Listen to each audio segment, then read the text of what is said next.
میں تو اپنے دوستوں کو کہا کرتا ہوں کہ جب بچوں کو خرچی کے پیسے دیں تو اس وقت ہی ان کو تھوڑے سے زیادہ دیں اور ان کو کہیں کہ یہ کسی اپنے کمزور دوست کو دینا، راستے کے اندر کوئی سائل ہوا تو اس کو دینا، اور وہ بھی ان کی عزت نفس کا خیال رکھتے ہوئے۔ یہ جو نمائش کا جذبہ پیدا ہو گیا اور یہ جو سیلفی کا زمانہ آیا، اور اس نے تو رہی صحیح کسر ہی نکال دی۔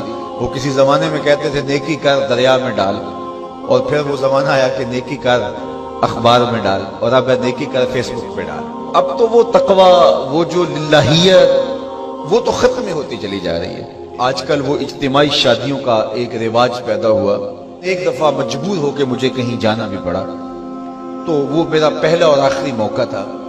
تو میں نے وہاں کہا کہ آپ نے مجھے جس مقصد کے لیے بلایا ہے، میں اچھائی کے کاموں کی تحسین کرتا ہوں، لیکن یہ منظر آپ کو مجھے اچھا اس لیے نہیں لگا کہ زندگی میں 3 مرحلے ہر شخص پہ آتے ہیں جب وہ مہمان خصوصی ہوتا ہے۔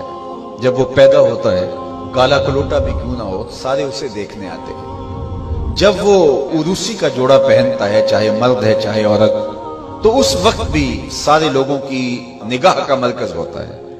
اور تیسرا، جب سفید کفن اوڑھ کے آخری منزل کی طرف چلتا ہے تو سارا شہر کہتا ہے چلو اس کا منہ دیکھائیں۔ بلکہ اس کا یہ پروٹوکول ہے کہ امام کعبہ بھی ہو تو وہ پیچھے کھڑا ہوگا، اس کے جنازے کو آگے رکھا جائے گا۔ یہ اس کا اعزاز ہے، یہ اس کی تقریب ہے۔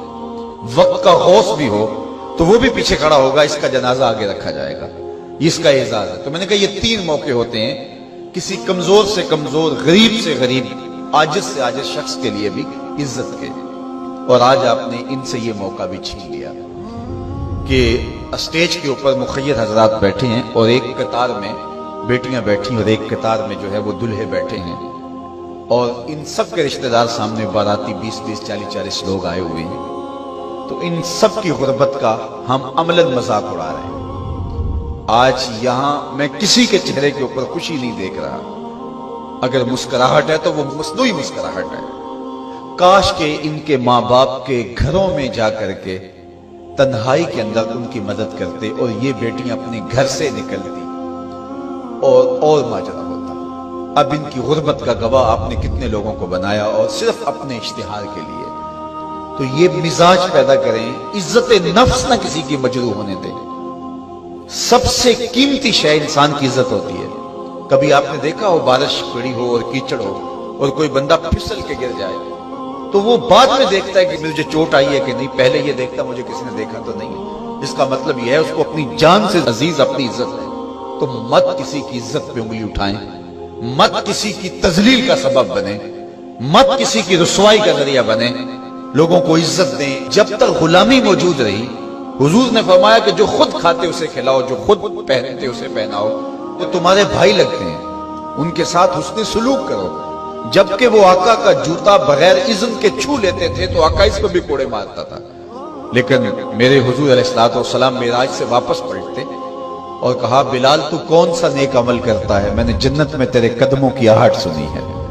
کیا خیال ہے ایسے ایک جملے نے دور غلامی کی ساری تھکن اتارنے دی ہوگی، اور غلام فرش اٹھ کے فراز عرش پہ نہیں پہنچ گیا ہوگا؟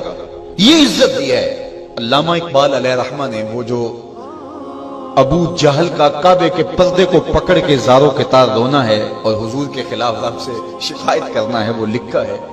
تو اس میں جو شکایتیں لگاتا ہے ابو جہل کعبے کے غلاف کو پکڑ کے، تو اس میں ایک شکایت یہ لگاتا ہے کہ از محمد سینہ ما زار زار، ہمارا سینہ بڑا دکھی ہو گیا ہے، اس شخص نے تو ہمارے نظم کو خراب کر دیا ہے۔ با غلام خیش بر یکخان نشست، یہ جو دین لے کر آیا ہے اس دین کے اندر یہ سبق ہے کہ غلام اور آقا ایک دسترخوان پہ بیٹھیں گے، اور اگر غلام اور آقا ایک دسترخوان پہ بیٹھ جاتے ہیں تو پھر کہاں گیا ہمارا قریش کا سردار ہونا؟ تو یہ تو ہمارا سب سسٹم تلپٹ ہو جائے گا۔